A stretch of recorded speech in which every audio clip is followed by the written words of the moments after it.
Isitufunge makanisa huko. Mbona Katoliki wafungage jamani? Natuzalilisha. Mbona mfunga Katoliki? Tumesikia juzi Katoliki wametoa waraka mzito, wameamuru muachilie wafungwa si nini na nini. Mbona mwafunga makanisa yao? Kina Bangonza sio wanasema maneno makali, mbona mfungi? Mimi sitetei mambo ya Gwajima, wenyewe wanajuana na masisimu yao huko. Lengo funga makanisa si jambo zuri. Sasa funga kanisa Jumapili watoto wakasali hapa Sunday school, wamekosa nini? Wewe dini na mzee upako. Mbenye endeni kusali, kimzee upako tunamhitaji. Watoto wa Sunday school, maana kanisa taasisi. Watoto wa Sunday school wamekosa nini? Wale watu wanaimba kanisani wamekosa nini? Kwa nini utawanye kondoo? Sio acha sisi huyu mzee upako tunamhitaji. Nyie endeni kusali, kile huyu tunamhitaji. Unafungaje kanisa? Unawekaje upinde kanisa tusali? Wewe una akili mama? Wewe una akili kweli? Ukisikia wewe kama ndio mkuu wa majeshi au sio ya IGP kanisa lako limefungwa hivyo utasikiaje moyo? Tumefupenda pale kanisa Katoliki tumefunga, msiingie wa Katoliki wote hapo. Vile babu na wavumilia wa Katoliki wakiwatukana, sina mwavumilie vipi?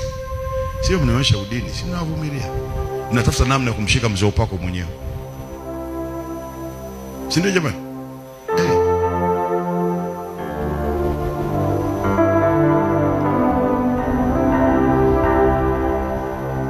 Bwana asifiwe. Bwana asifiwe. Hekima tu. Unaua nyoka bila kuharibu mayai. Ukitaka mzee upako umpate, kwanza unaniharibia heshima yangu. Ukitaka unitoe, kwanza nitafutie maskendo. Tafuta maskendo kuhusu mzee upako, nihamishe kwenye mioyo ya watu. Lakini leo ukisema mzee upako atoke hapa, funga milango, hamna kusali, weka upinde. Bwana wewe, mambo gani haya mnafanya? Nikaje upinde kwenye makanisa? Nyie mkimshika Gwajima tu mwenyewe. Mimi ningeomba mzee upako, wewe unasema Gwajima mwenyewe ana makosa na waliofunga sana wenyewe makosa. Sasa kosa la Gwajima alihalalishi makosa yenu. Gwajima ana makosa. Gwajima na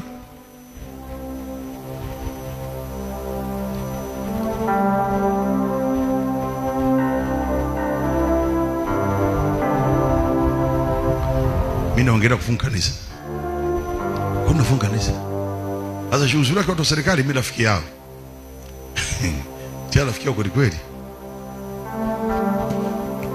Watu wa serikali rafiki yao kweli kweli. Mimi wanipa taarifa masaa 3 kabla hajafunga saa Gwajima. Ikawa ripoti kwanza. Mzee upako, utasikia jambo kubwa. Naifanya leo. Jambo gani? Utasikia tu. Sasa mimi nitatoa namna.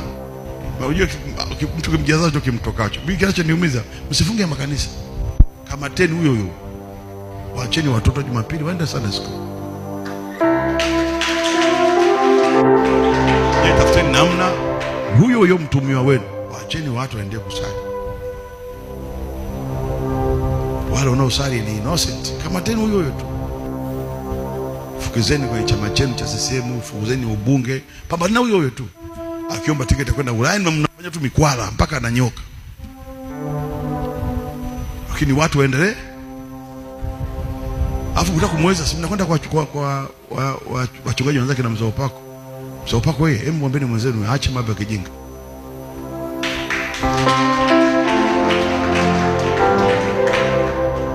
Kwa mzee upako atamta Kakobe, atamta mwingine, atamwambia wewe Gwajima njoo bwana. Acha ujinga. Kama unaomba yako na CCM yako ita press huko kule mtaani, lakini pale madhabahuni usiongea mambo hayo. Mle kuna CCM, kuna watu wanampenda Samia, kuna watu wanampenda Mtikira kama yupo hai. Pale ubiri Yesu. Una majibu yako, watu wamekuumiza, usitumie hii madhabahu, nenda kule kwenye press nini. Kesho ndaongea ule kule. Hapa unapaheshimu.